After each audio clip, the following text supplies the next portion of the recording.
Olá pessoal, aqui é o Diego Denil e hoje eu vou trazer dois projetos para se fazer com o pallet.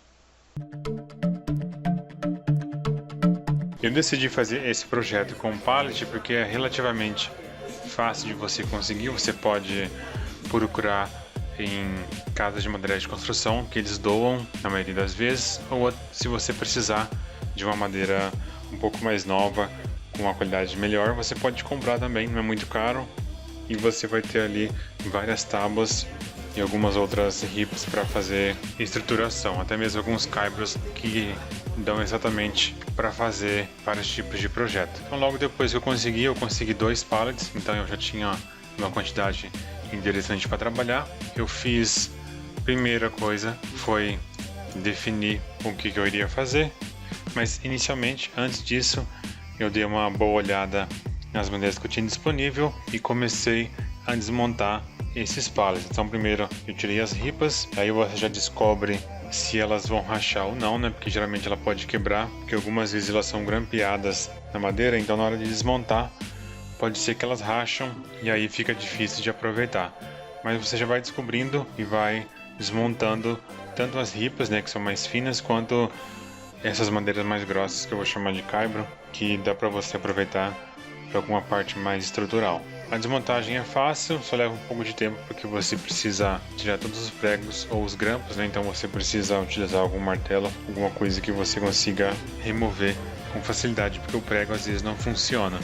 Depois disso, eu tirei todas as medidas dos padrões de madeiras, no caso as tábuas são padronizadas, mas como os pallets eram diferentes, eu precisei separar de acordo com os tamanhos. Então eu coletei a quantidade de tudo, fiz uma anotação para eu saber quantas madeiras eu tinha de quantas tábuas, qual eram as medidas, e assim eu tinha o meu inventário. E aí a partir disso eu também já defini e separei as madeiras que estavam rachadas das que poderiam ter o melhor proveito. Em algumas situações você simplesmente pode serrar uma parte da madeira que está rachada e você consegue aproveitar o resto.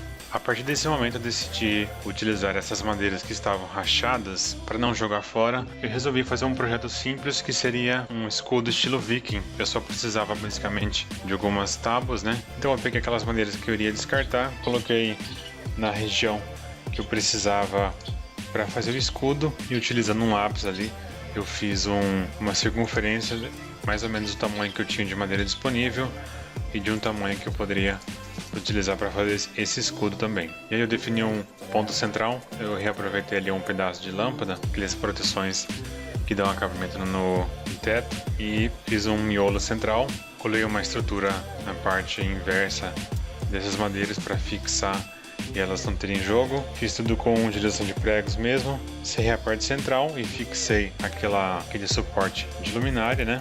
Fiz um acabamento ali no meio para poder fazer a pega, né, e poder segurar esse escudo com a mão. O passo seguinte eu simplesmente fiz uma pintura, dei um acabamento em volta com uma borracha, só para dar um contraste no desenho, e fiz algumas marcações em lápis para eu fazer uma pintura posteriormente. Aí defini depois essa circunferência desse desenho, eu fiz uma mistura ali com uma sobra tinta de parede mesmo. Fiz a pintura com alguns corantes que eu também tinha disponível e não precisei comprar nada para fazer esse escudo, então foi totalmente de um reaproveitamento. Então no final eu acabei também um escudo estilo viking e hoje eu coloco aqui como símbolo de proteção na nossa casa. Então é só um projeto para você poder praticar um pouco para trabalhar com madeira e também reaproveitar, né, algumas coisas que poderiam ir para o lixo. Bom, depois de ter o inventário de todas as madeiras, eu basicamente coloquei no Rhino todas as madeiras que eu tinha disponíveis no formato já final. Eu comecei a planejar aqui uma cadeira que pudesse utilizar essas funções. Então eu defini como 4 pontos de estrutura aquelas madeiras mais grossas, que seriam como os caibros, e a partir delas eu defini alguns pontos de encaixe que eu utilizaria para fazer a nivelação das tábuas. E aí eu fiz um planejamento de como que seria um possível estofamento, e com isso definido eu basicamente só precisava das medidas e distâncias de corte e onde que eu iria fazer cada encaixe. Após feito isso, eu só precisava definir quantas tábuas eu iria utilizar. Eu já teria as medidas, né? Não precisava nem fazer impressão, e eu só precisava aplicar isso e separar as madeiras que eu iria utilizar. Bom, então a primeira parte eu já tinha as medidas, então eu defini a estrutura, comecei fazendo as marcações de onde eu iria fazer os encaixes, que eram exatamente na mesma medida das outras madeiras mais grossas. E aí eu fiz os encaixes que seriam na parte, a peça frontal e a peça traseira dessa cadeira.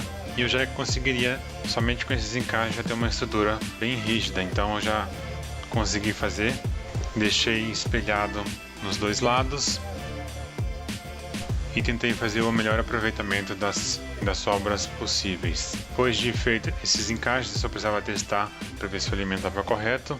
Fiz as marcações de algumas áreas que iriam sobrar e verificar também se os dois lados estavam iguais. Com o lado definido, eu sabia como que eu iria fazer cada um dos lados, então a partir daí já ficou mais fácil. Com os dois lados montados, eu comecei a medir a distância que eu fiz visualmente.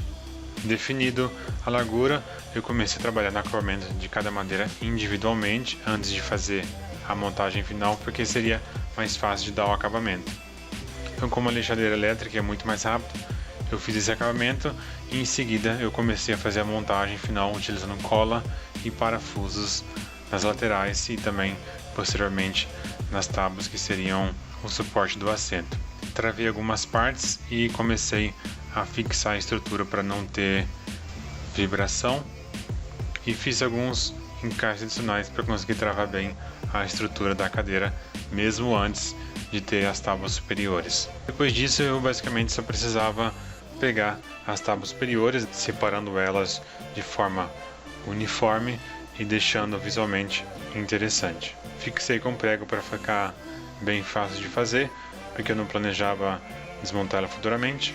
Me certifiquei de que os pregos estavam bem encaixados e não sobravam na ponta da madeira. E isso ia facilitar também depois para dar um acabamento.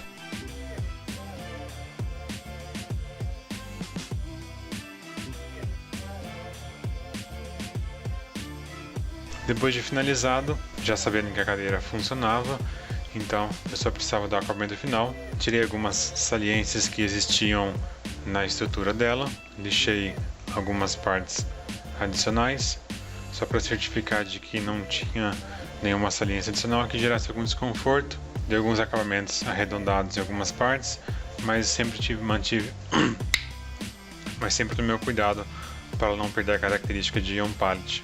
Após isso, fiz um acabamento de 3 mãos de verniz fosco para dar uma proteção contra umidade principalmente e acaba facilitando também para lixar e dar um acabamento um pouco melhor e ficar um pouco mais suave também.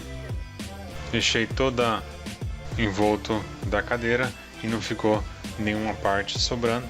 Esse aqui é o produto final, então é uma cadeira que está funcionando, que a gente já utiliza bastante. Ela tem uma boa resistência, ela tem um tamanho bem confortável. Nós ainda adicionamos algumas almofadas e aí fica a critério de cada um, mas o mais interessante é que a gente conseguiu reaproveitar várias madeiras de 2 pallets e ainda sobrou bastante madeira para trabalhar em outros projetos. Então, se você tem alguma ideia, lembre de utilizar o Rhinoceros para fazer o seu planejamento e assim você não vai descartar e não vai perder nada que você não possa reutilizar.